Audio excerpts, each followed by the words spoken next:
সারা দেশে আতঙ্ক বিরাজ করছে।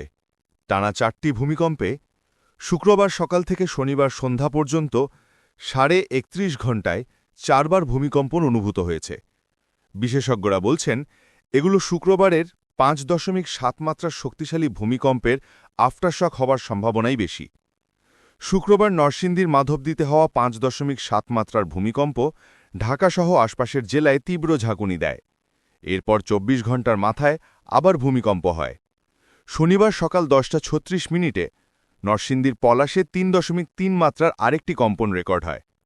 সন্ধ্যা 6:06 দিকে আবার দুটি ভূমিকম্প, একটি ঢাকার বাড্ডায় 3.7 মাত্রায় আর পরেরটি নরসিংদীতে 4.3 মাত্রায়।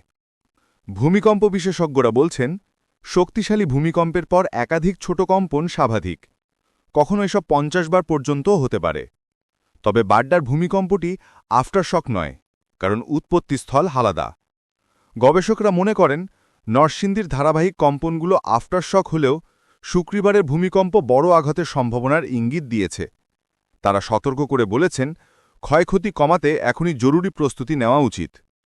এদিকে রাজধানীর বাসিন্দারা বলছেন, টানা কম্পনে মানসিক চাপ ও আতঙ্ক বেড়ে গেছে।